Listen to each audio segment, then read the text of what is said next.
Where's the other page? We got one more page.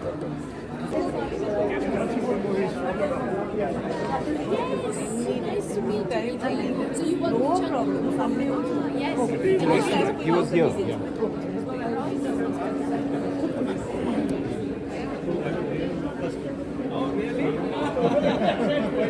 Another thing.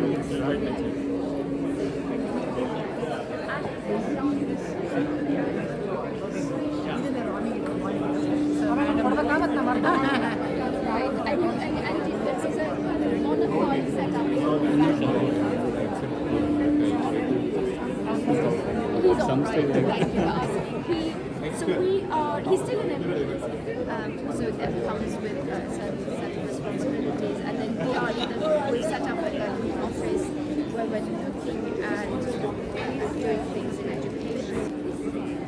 This week. Hello. Thank you.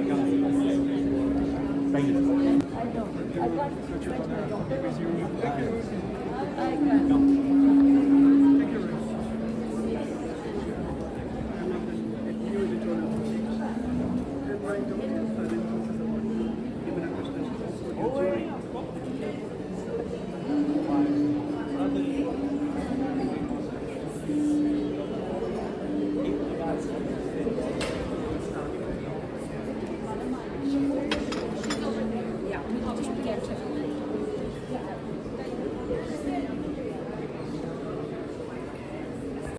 Forgive me, please. Multiple reviews in major newspapers such as the New York Times, the Wall Street Journal, Washington Post, the Guardian, Statesman, Telegraph, the Hindu, Times of India, Indian Express, and more. Translations which have won prestigious awards. Books read by thousands of students in the US and elsewhere as part of their courses in colleges. Virtual master classes taught by our translators at numerous Indian universities and colleges. Regular cultural programs in cities such as Chandigarh, Pune, Lucknow, Delhi, Kolkata, Bombay, Kozhikode, and Bangalore. Beautiful. For a while, Aparna's husband, Akshata's little brother, Sudha Narayanmurthy's son, the founder of Sirocco, and the founder of the Murty Classical Library of India when you were only 26 years old. I think he's a bit of an underachiever, but let's get on with the program. So we're all here to listen to George and Rohan and to listen to some lovely music. George, will you please get us started? Welcome everyone, and thank you to Sharmila, at least for solving one of the abiding mysteries. Who is this Greek who supposedly invited us to dinner? I am that person. I am, as you mentioned, Director of Harvard University Press, and we are the publishers of the Murty Classical Library of India, whose 10th year all of us are gathered here to celebrate.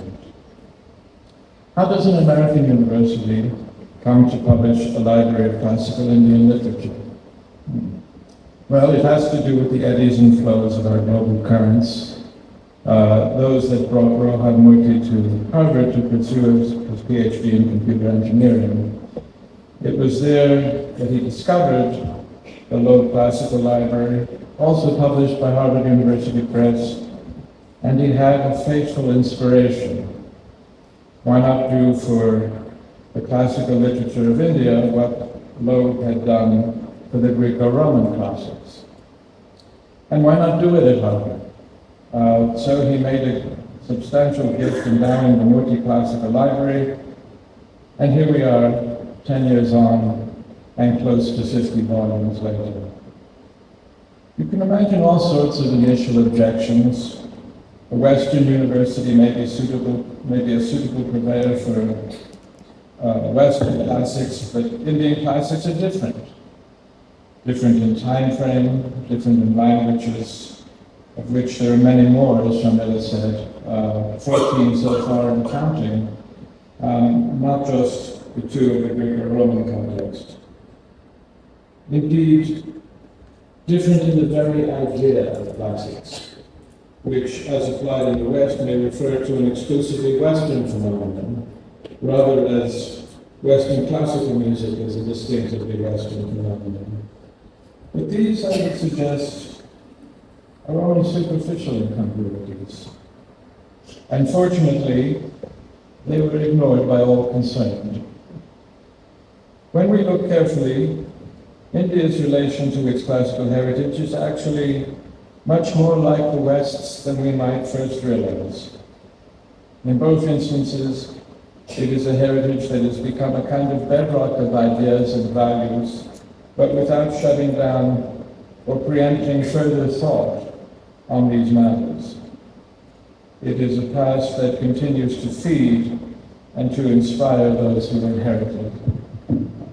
I am reminded here of the idea of the universal civilization, espoused by my late friend and author B.S. Naipaul, with whom, by sheer coincidence, I was visiting India the very year when Murty Library was launched, staying, unbeknownst to me at the time, in the very hotel in Jaipur where a celebration like this one was being held to mark the founder. So Vidya's idea was that he had benefited spiritually and vocationally by moving to a society where becoming a writer was a possibility. He was contrasting such a world, which he found in London, with places where no such possibilities existed. In this case, his native Trinidad. The world he had come to made possible, quote, ambition, endeavor, and individuality, forces that have allowed both the West and India to flourish. And this, I believe, is the key to the commonality, to the shared relationship to the past. In both contexts, classical texts have become foundational, but not the beginning and end of inquiry, whether literary or philosophical or scientific. We speak of a past that nurtures rather than precluding the culture of the present. It is not a world where, as it were, all the poetry has already been written. Like you in India, we in the West revere our past without allowing it to foreclose our present or our future. Of course, it is not this way everywhere in the world. There are places where the past is insistently repressive, where even if some of the benefits of modernity are admitted, the means of creating them are not. These benefits must be borrowed from without. And yes, the poetry has all been written already. On the other hand, there also exist places of rich antiquity where the past is essentially paved over or abolished. The spirit is entombed, and the logic of existence is strictly materialist, technological, or conquered by new gods, mostly foreign. Neither the West nor India suffers from such a pathological relationship to its classical heritage. In India especially, the epics and poems from long ago reverberate in everyday life and popular culture. The past, as William Faulkner famously said, is never dead. It isn't even past. In fact, the ubiquity of the past in India is enough to make this genetic avatar of Greco-Roman worlds, or at least a devotee of its literature, a bit jealous. But that is not to say that India's vibrant classical past can't use a bit of help from publishing, just as the Greco-Roman past had more than a century ago. When James Loeb launched the Globe Classical Library in 1912, it was not a triumphalist gesture, no. A lover of Western antiquity, he lamented that the humanities had never been so neglected since the Middle Ages, and that young people had never received scantier exposure to the classics. Means must be found, he wrote, to place these treasures within the reach of all who care for the finer things in life.